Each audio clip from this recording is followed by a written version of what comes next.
Hi guys, स्वागत है आप सभी का मन स्टैक सीरीज के एक और नए वीडियो में। तो गाइस इस वीडियो में हम लोग नोड जीएस को मोंगोडीबी से कनेक्ट करने वाले हैं। तो चलिए वीडियो को स्टार्ट करते हैं। उससे पहले गाइस अगर आप चैनल पर नए हो तो प्लीज चैनल को सब्सक्राइब करके बेल आइकन दबा लेना, ताकि इस तरीके का कोई भी अपडेट आपसे मिस ना हो। सो गाइस इससे पहले कि हम लोग कनेक्शन में आगे बढ़े, यहाँ पे कुछ चीजें हैं जो मैं आपको क्लियर कर देना चाहता हूँ।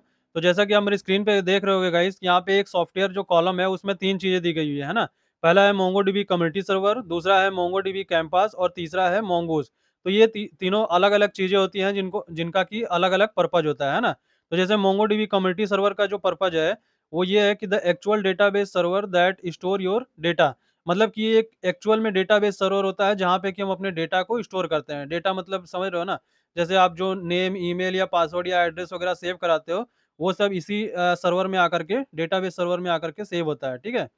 अब उसके बाद दूसरा है guys data MongoDB campus. MongoDB campus क्या करता है कि ये एक ग्राफिकल यूजर इंटरफेस प्रोवाइड करता है हमें। जो हम डेटा अपना स्टोर करते हैं डेटाबेस में, उसी को हम यूआई पे देख भी सकते हैं इस एप्लीकेशन के थ्रू। ठीक है, मोंगोडीबी कैंपस के थ्रू। तो ये हमें ये फीचर प्रोवाइड करता है। तीसरा ये है कि मोंगूज। मोंगूज क्या है, एक नोड जीएस की लाइब्रेरी है ना, जो कि हमारा जो एक्सप्रेस जेएस है उसको कनेक्ट करता है हमारे मोंगोडीबी से, है ना। ऐसा मतलब फीचर प्रोवाइड करता है कि हम एक्सप्रेस और मोंगोडीबी को कनेक्ट कर सकें। सो गाइज अब चलते हैं हम लोग आगे और अपना नोड जीएस और मोंगोडीबी का कनेक्शन स्टार्ट करते हैं। ठीक है, तो गाइज ये हमारा नोड जीएस का प्रोजेक्ट है, जिसमें कि हमने पिछले वाले वीडियोस में काफी कुछ सीखा, जैसे कि मिडिलवेयर कैसे क्रिएट करते हैं, राउट्स कैसे क्रिएट करते हैं, उसके बाद कंट्रोलर कैसे क्रिएट करते हैं। तो गाइज अब इसके बाद हम लोग क्या करने वाले हैं कि इसी नोड जीएस के प्रोजेक्ट को अपने मोंगोडीबी से कनेक्ट करने वाले हैं। ठीक है। तो देखो सबसे पहले हमें अपना मोंगोडीबी का ऐप ओपन कर लेना है, जिसको कि हमने पिछले वाले वीडियो में इंस्टॉल किया था। ठीक है। तो यहाँ डेस्कटॉप पे आप देखोगे मोंगोडीबी कैंपस नाम का एक आइकन है, जिसपे आपको डबल क्लिक करना है। और जैसे ये ऐप ओपन होता है तो आप एक यहाँ पे लेफ्ट साइड में देखोगे एक मन सीरीज नाम से हमने कनेक्शन क्रिएट किया था। ये भी हमने पिछले वाले वीडियो में ही क्रिएट किया था। ये जो कनेक्शन है गाइज, ये हमारा नोड जीएस और मोंगोडीबी वाला कनेक्शन नहीं है। ये हमने एक कनेक्शन बनाया था, जिसके थ्रू हम जो है कि मोंगोडीबी सर्वर को क्रिएट कर सकते हैं। ठीक है। तो यहाँ पे देखो इसके राइट साइड में देखो कनेक्ट नाम का बटन है। तो जैसे हम इसको कनेक्ट करते हैं, हमारा मोंगोडीबी सर्वर जो है वो स्टार्ट हो जाता है। ठीक है। तो देखो इसको कनेक्ट कर लेंगे। अब ये हमारा मोंगोडीबी का जो सर्वर है वो स्टार्ट हो चुका है। अब इसके बाद देखो हम चलते हैं अपने प्रोजेक्ट पे, और यहाँ पे पहले मैं इस प्रोजेक्ट को रन कर लेता हूँ, है ना। मैं बस ये देखना चाह रहा हूँ कि ये जो हमारा प्रोजेक्ट है वो रनिंग है या नहीं, है ना। देखो यहाँ पे सर्वर रनिंग ऑन पोर्ट 5000, मतलब ये जो हमारा प्रोजेक्ट है वो पोर्ट नंबर 5000 पे रनिंग है ना। तो देखो अब इतना करने के बाद मैंने कुछ स्टेप्स लिख रखा है गाइस, जिसके थ्रू हम लोग अपना नोड जीएस और मोंगोडीबी को कनेक्ट करेंगे, है ना। तो मैं थोड़ा जूम कर लेता हूँ। यहाँ पे देखो जो पहला स्टेप है, इंस्टॉल द रिक्वायर्ड पैकेज, है ना। अब देखो यहाँ पे npm इंस्टॉल मोंगूज और .env करके दो पैकेज है। एक मोंगूज है, एक .env करके पैकेज है, जिसको कि हमें इंस्टॉल करना पड़ेगा, है ना। तो देखो जो मोंगूज है उसके बारे में मैंने आपको स्टार्टिंग में ही बता दिया था, और जो .env है उसके बारे में आपको आगे बता दूंगा। ठीक है। तो देखो ये कमांड यहाँ से कॉपी कर लेना है, और अपना जो प्रोजेक्ट का टर्मिनल है यहाँ पे इसको पेस्ट कर देना है। और ये जो कमांड है गाइज, वो आपके प्रोजेक्ट के रूट डायरेक्टरी में ही आपको रन करना है। ठीक है। तो इतना पेस्ट करके इसको एंटर कर देना है। और जैसे आप एंटर कर देते हो तो कुछ टाइम लेता है ये इंस्टॉल होने में। ठीक है। तो देखो यहाँ पे ये इंस्टॉल हो चुका है, और यहाँ पे देखो फाउंड जीरो अवेलेबिलिटीज आ रहा है। तो आपको इस बात का भी ध्यान देना पड़ेगा कि यहाँ पे जीरो अवेलेबिलिटीज ही होना चाहिए। ठीक है। तो देखो इतना करने के बाद गाइज अब हम सेकेंड स्टेप पे चलते हैं। यहाँ पे देखो लिखा है क्रिएट अ न्यू फाइल, ठीक है, .env फाइल। तो अब हम क्या करेंगे, अपने प्रोजेक्ट के रूट डायरेक्टरी में जाएंगे, और यहाँ पे एक .env फाइल क्रिएट करेंगे। ठीक है। तो यहाँ पे देखो .env करके हम लोग एक फाइल क्रिएट कर दिए। और ये जो कोड लिखा है port number is equal to 5000 और मोंगोडीबी यूआरआई, इसको यहाँ से कॉपी कर लेंगे और अपना .env वाले फाइल में रख देंगे। ठीक है। अब देखो पोर्ट नंबर तो आप लोग जानते ही हो 5000 है ना, क्योंकि हम एक कॉन्फ़िगरेशन कर रहे हैं, तो हमारा पोर्ट नंबर हमने .env वाले फाइल में डाल दिया। और मोंगोडीबी यूआरआई के बारे में मैं अभी आपको बता रहा हूँ। ठीक है। तो देखो जब हम कैंपस पे चलेंगे ना अपने यहाँ पे, तो ये जो हमने मन सीरीज क्रिएट किया था कनेक्शन, इसको मैं एक बार एडिट करके दिखाता हूँ आपको, है ना। तो देखो यहाँ पे एडिट कनेक्शन पे जाएंगे। ये देखो जो यूआरआई है ना, वो यहाँ से आ रहा है। ठीक है। तो गाइज देखो ये जो यूआरआई है ये बहुत ही इंपॉर्टेंट है। इसी के थ्रू हम लोग जो है नोड जीएस और मोंगोडीबी का कनेक्शन करते हैं। तो पहले आपको कैंपस में ये वाला जो कनेक्शन है वो क्रिएट करना पड़ेगा, है ना। तो ये तो हमारा ऑलरेडी हो चुका है। ये बस मैं आपको यहाँ पे दिखाने के लिए कर रहा हूँ कि आप लोग को पता रहे। तो ये मोंगोडीबी स्लैश और लोकल होस्ट, और ये जो पोर्ट नंबर है वो तो आपको दिख गया, है ना, कि अब कहाँ से आ रहा है। और ये जो मोंगोडीबी आप देख रहे हो गाइज, ये हमारे डेटाबेस का नाम है, जिसको कि हम कैंपस में क्रिएट नहीं किए हुए हैं, लेकिन यहाँ पे हमने सिर्फ एक नाम रख दिया है मोंगोडीबी करके। तो जब भी हम अपना पहला रिकॉर्ड इंसर्ट करेंगे ना डेटाबेस में, तो वो समझ जाता है कि हाँ, इस मर्नडीबी वाले डेटाबेस में ही हमें इसको इंसर्ट करना है, ठीक है। तो देखो इसके बाद हम लोग क्या करते हैं, यहाँ पे तीसरा स्टेप डालते हैं, यहाँ पे लिखा है क्रिएट कॉन्फ़िग और उसके अंदर डेटाबेस डॉट टीएस नाम से एक फाइल क्रिएट करना है, ठीक है। तो अब हम चलते हैं और यहाँ देखो एसआरसी के अंदर हमें क्या करना है, एक नया फ़ोल्डर क्रिएट करना है जिसको कि हम कॉन्फ़िग दे देते हैं और उस कॉन्फ़िग फ़ोल्डर के अंदर हम एक फ़ाइल क्रिएट करेंगे डेटाबेस डॉट टीएस नाम से, ठीक है। तो गाइज़ ये जो डेटाबेस डॉट टीएस फ़ाइल है, इसी में हम लोग अपना कनेक्शन को क्रिएट करेंगे, ठीक है। तो देखो ये एक कोड है, इस कोड को भी मैं आपको आगे समझा दूँगा। तो यहाँ से इसको कॉपी कर लेना है और यहाँ पे इसको पेस्ट कर देना है डेटाबेस वाले में, ठीक है। तो इसमें मतलब इस चीज़ को मैं आपको समझा दूँगा बाद में, लेकिन अभी चलते हैं हम फिलहाल के लिए अपना जो स्टेप्स है उसको फ़ॉलो करते हैं, ठीक है? तो देखो यहाँ पे एक और स्टेप है, क्रिएट सर्वर डॉट टीएस, ठीक है? तो अब हम लोग क्या करेंगे, एक सर्वर डॉट टीएस नाम से फ़ाइल क्रिएट करेंगे, ठीक है? और वो भी एसआरसी के अंदर ही क्रिएट करेंगे। तो यहाँ पे सर्वर डॉट टीएस नाम से हमने क्रिएट कर लिया और उसके बाद ये जो हमारा कुछ कोड दिया हुआ है सर्वर डॉट टीएस में, यहाँ से यहाँ तक इसको यहाँ से कॉपी कर लेंगे और अपना जो फ़ाइल क्रिएट किया है हमने उसमें पेस्ट कर देंगे, ठीक है? अब देखो ये app.js का जो एरर दे रहा है क्योंकि app.js अभी हमने क्रिएट नहीं किया है ना, इसलिए वो एरर थ्रो कर रहा है। तो देखो अब नेक्स्ट स्टेप में क्या करना है कि कॉन्फ़िगर पैकेज.json फाइल और put server dot TS inside the dev command, ठीक है? तो देखो अब हम लोग क्या करेंगे गाइज़ कि ये जो सर्वर डॉट टीएस हमने क्रिएट किया है ना फाइल, इसको पैकेज डॉट जेसन में जाएँगे और यहाँ पे देखो जो डेव हमारा कमांड है, उसमें हम लोग क्या करेंगे, यहाँ पे जो एसआरसी के अंदर इंडेक्स डॉट टीएस लिखा हुआ है, यहाँ पे हम लोग क्या करेंगे सर्वर डॉट टीएस कर देंगे, है ना? तो देखो इसमें होता ये है कि जब भी आप npm रन डेव कमांड चलाते हो, तो पहला कौन-सा फाइल रन होता है, वही चीज़ यहाँ पे लिखा हुआ है, ठीक है? कि एसआरसी के अंदर हमारा इंडेक्स डॉट टीएस चलेगा, है ना? अब अब देखो यहाँ पे index.ts चलेगा, लेकिन हम इस चीज़ को अब चेंज कर रहे हैं। यहाँ पे index.ts हटा के हम लोग server.ts कर देंगे, ठीक है? जो अभी हमने फ़ाइल क्रिएट किया है। तो इतना करने के बाद गाइज़ अब हम चलते हैं और एक हमारा फिर नेक्स्ट स्टेप पे चलते हैं कि rename index.ts file to app.ts, ठीक है? तो अब देखो जो हमारा index.ts वाली जो फ़ाइल है, जो हमारा पहले से ही है, इसको हम लोग क्या करते हैं, रीनेम कर देते हैं app.ts से, ठीक है?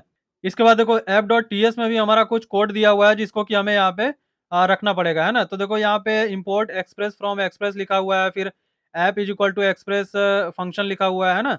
ये सारा कुछ लिखा हुआ है, फिर मिडलवेयर है, फिर राउट है। तो देखो जब हम app.ts में आएँगे ना, तो देखो हमारा कुछ चीज़ें ऑलरेडी यहाँ पे लिखी हुई है।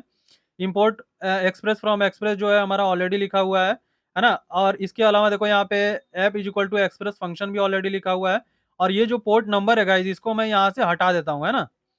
क्यों हटा देता हूँ? क्योंकि हमने ऑलरेडी उसको कॉन्फ़िगर कर रखा है .env फ़ाइल में और जब भी यहाँ पे देखो आप जब सर्वर डॉट टीएस वाले फ़ाइल में जाओगे, तो यहाँ पे देखो लिखा हुआ है process.env.port, है ना? तो ये जो process.env.port है, वो क्या करता है, जो .env वाले फ़ाइल में हम लोगों ने कुछ कांस्टेंट रखे हुए हैं, उसी चीज़ को यहाँ पे इम्पोर्ट कर रहा है बेसिकली, है ना? तो जो env करके एक पैकेज हम लोगों ने इंस्टॉल किया था, वो इसी चीज़ के लिए काम आता है कि हम जो .env वाली फ़ाइल है उससे हम लोग जो वहाँ के कांस्टेंट है उसको यहाँ पे गेट कर सकें, है ना? बेसिकली। तो इसके बाद देखो ये जो .env है और यहाँ पे हम लोग आते हैं, यहाँ पे देखो पोर्ट नंबर एक मतलब पहले हम लोगों ने क्या किया था कि हम लोगों ने ऐप डॉट लिसन करके एक सर्वर क्रिएट किया था। तो अब ये जो सर्वर क्रिएट हुआ है, ये हमारा ऑलरेडी देखो सर्वर डॉट टीएस वाले फ़ाइल के अंदर है ना? तो हमें वहाँ पे ज़रूरत नहीं है ऐप वाले में, तो इसको यहाँ से हम लोग हटा देंगे, ठीक है? तो मतलब देखो सर्वर डॉट टीएस इसीलिए हम लोग क्रिएट किए हुए हैं कि जब भी हमारा प्रोजेक्ट पहली बार रन हो, तो इसमें हम लोग 2 चीज़ कर रहे हैं कि एक डेटाबेस का कनेक्शन कर रहे हैं और दूसरा क्या कर रहे हैं, हमारा जो सर्वर है उसको रन कर रहे हैं, मतलब ऐप डॉट लिसन से, ठीक है? तो ये 2 काम हमारा पहले होना चाहिए। उसके बाद फिर हम लोग आगे जो है कि एपीआई वगैरह, फिर उसके बाद जो उसमें डेटाबेस से फेच करना, वो सब काम बाद में करेंगे हम लोग, ठीक है? तो देखो यहाँ पे 2 चीज़ें हो गया। अब ऐप डॉट टीएस का जो एरर आ रहा है गाइज़, उसको भी हम लोग एक बार देख लेते हैं, ठीक है? तो पहले देखो ऐप डॉट टीएस को उस वाले फ़ाइल में हमें यूज़ करना है, सर्वर डॉट टीएस वाले फ़ाइल में। तो हम लोग क्या करेंगे, ऐप को यहाँ से एक्सपोर्ट करेंगे, ठीक है, export app, sorry export default करेंगे, एक्सपोर्ट डिफॉल्ट, और यहाँ पे ऐप लिख देंगे, ठीक है। तो देखो अब ये ऐप को हम लोग क्या कर सकते हैं, सर्वर डॉट टी एस वाले में इंपोर्ट करके यूज कर सकते हैं। तो यहाँ पे देखो अभी भी एरर आ रहा है, लेकिन मैं इसको थोड़ा बैक करके ना फिर से एक बार ट्राई कर लेता हूँ, import app from app dot G S, ठीक है। तो ये देखो अब जो हमारा एरर आ रहा था वो रिजॉल्व हो चुका है, ठीक है। तो हमारा देखो सारा कुछ आई थिंक कि रेडी हो चुका है। अब बस हम लोग एक काम और करने वाले हैं कि जो ये स्टेप्स हमारा था वो तो हमने फॉलो कर लिया। अब बस हम लोग एक काम और करने वाले हैं कि हम अपना जो कमांड है, जो अपना प्रोजेक्ट है, उसको रन करके देख लेते हैं, है ना। तो यहाँ पे देखो npm रन और डेव लिखेंगे तो हमारा जो सबसे पहला फाइल है सर्वर डॉट टी एस वाला, वो क्या होगा, रन होगा, ठीक है। और जैसे वो रन होता है यहाँ पे देखो मोंगो डीबी कनेक्शन फेल्ड लिखा आ रहा है ना। जो मोंगो डीबी से हम लोग कनेक्शन का कोड लिखे थे वो हमारा फेल हो चुका है। अब क्यों फेल हुआ है वो चीज़ भी हम लोग देखते हैं आगे। तो यहाँ लिखा है parameter to open U R I must be string got undefined, make sure your first Mongo DB connection और Mongo DB connection function is a string, है ना।